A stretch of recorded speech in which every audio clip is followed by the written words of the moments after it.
If a Frumentarius ever showed up in your town, it meant Rome was watching you. My name is... well, my name isn't important. What matters is the lance on my shoulder, the seal on the messages I carry, and the camp behind me on the Caelian hill. I serve in the Castra Peregrina, the camp of the detached men, in the heart of Rome. Sometimes I think that's what I really am. Detached. From my old legion, from my old life, from the luxury of not knowing what people do when they think no one is watching. To most people, I'm just another soldier passing through. But when I arrive at a governor's door, or step off a ship in Ostia, everyone suddenly remembers their promises to the emperor. I am a Frumentarius, grain collector, courier, inspector, and the eyes and ears of Rome. From the outside, I look like any other legionary. The same armor, the same short sword, the same scars. But I don't march in formation anymore. I walk alone through ports, governors' palaces, dusty villages, and mountain mines. Inside the Castra Peregrina, you hear a dozen accents. Men pulled from legions in Britain, Syria, Pannonia, Egypt. We've all done our time in the line. Now we serve differently. Above us stands the Princeps Peregrinorum, our senior centurion. Above him, the Praetorian prefect. Above them all, the emperor. We are still soldiers, but we carry more than weapons. We carry grain accounts, secret orders, and sometimes someone's future. There are nights, lying awake in barracks on the Caelian hill, when I wonder which weighs more, the metal of my armor, or the things I know and cannot say. Our name gives away our beginnings. Frumentarii, from frumentum, grain. When I first started, my job was simple. Keep the legions fed. We were detached from our units to supervise tax grain, to check warehouses, to escort shipments along river and sea to ports like Ostia and Portus. We counted sacks, tallied lists, and stood beside officials like the Praefectus Annone, the man responsible for feeding Rome itself. There is a stone in Ostia that names a Centurio Frumentarius, dedicating a monument on that grain prefect's orders. Our work is carved in the harbor walls, but grain was only the beginning. Because if you can move grain, you can move anything. By the time of emperors like Domitian and Trajan, our duties had changed. We still watched the grain, but now we also carried messages. We rode the cursus publicus, the imperial post, switching horses at roadside inns called mansiones, racing through the night with dispatches sealed in wax. From the Castra Peregrina out to the legions, to provincial governors, to tax officials and back again. We became part of the bloodstream of information. Out on the road, alone with the wind and the sound of hooves, I sometimes ask myself a dangerous question. If knowledge is power, who really holds it? The man who signs the order, or the man who carries it and sees what it does? An ordinary messenger can be ignored. A Frumentarius cannot. When I arrive, people stand straighter. They weigh every word, because they know I will be riding back to Rome, and I have eyes as well as ears. Then came Hadrian. He is an emperor who never stays still, touring frontiers, inspecting forts, reorganizing provinces.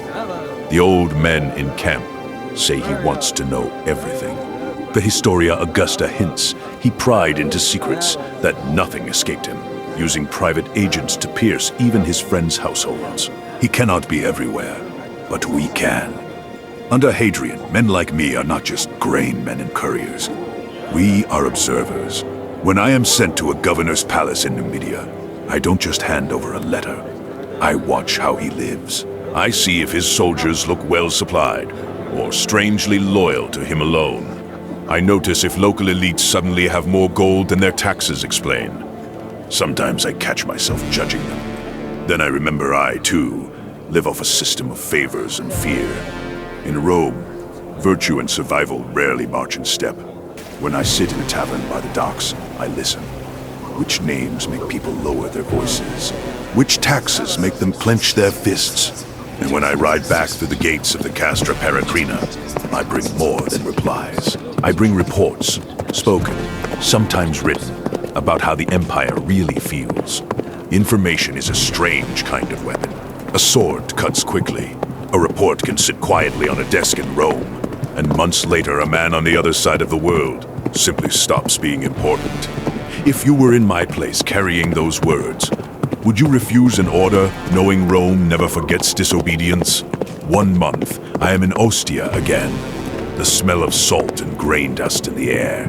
I stand beside my centurion as he inspects the ledgers, then steps forward to present a dedication ordered by the Prefectus Annone. The stone will outlive us both, recording that a centurio Frumentarius served the grain supply of Rome.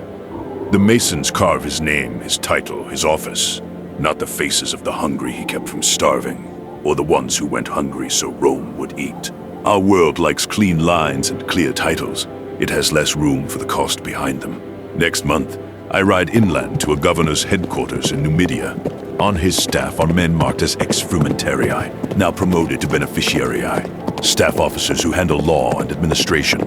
Our service is a stepping stone into the machinery of power. I watch them speak to the governor with easy confidence. And I wonder, if you spend a life carrying other men's secrets, does power finally feel like a reward, or just a heavier chain?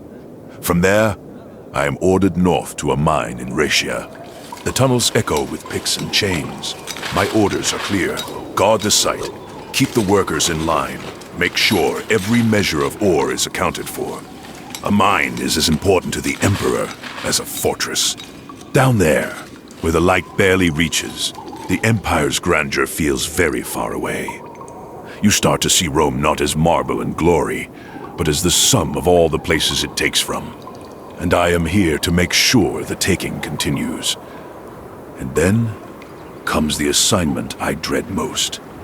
A village in Anatolia, a name on a warrant. A man who thought distance and obscurity would make him safe. I read out the order in the dusty square. Faces turn pale. We bind him and lead him away as his neighbors watch. I don't choose his punishment. I'm just the one who arrives and the one who leaves. On the road back, his name echoes in my head. I tell myself what every soldier tells himself. I obeyed orders. I served the state. So yes, they hate us. Later writers will call us a plague on the Empire. To them, we are not just couriers or grain officers. We are the Emperor's suspicion, given a face. When a Frumentarius walks into an inn, conversations die. When we ride into a town alone, people look for who might vanish when we leave. You will hear legends that we are shadowy assassins, knives in the dark. The truth is simpler and heavier. We carry official power. We bring the Emperor's will to places he will never set foot. Sometimes, that is worse than a blade. A knife takes a life. A signature, carried by a man like me, can unmake an entire world of relationships with a single word. Guilty. As the 3rd century tears the Empire apart, usurpers, invasions, empty treasuries, people complain louder. About taxes, about corrupt officials, about us. Then comes Diocletian. He rebuilds provinces, restructures the army, redraws the map of power. And in the middle of his reforms, the order is given the frumentarii are to be disbanded. In our place will be men with a new title, agentes in rebus, agents in affairs. They will be more bureaucratic, counted, regulated, working under the magister officiorum, the master of officers. The work continues. Messages still fly across the Empire. Inspectors still appear at doors. But the name Frumentarius begins to fade into memory. There is a kind of irony in that. We spent our lives making sure nothing in the Empire escaped notice. And then, we ourselves become a footnote, a curiosity for storytellers. And yet, here I am. When you picture Rome, don't only see emperors on thrones and legions in formation. Remember the single rider, cloak snapping in the wind, a small sealed case at his side. I was born from grain work, from counting sacks and escorting barges. I became a courier, a guard, an inspector, a witness. If a Frumentarius ever came to your town, it meant one thing. Rome itself had decided to look you in the eye, and Rome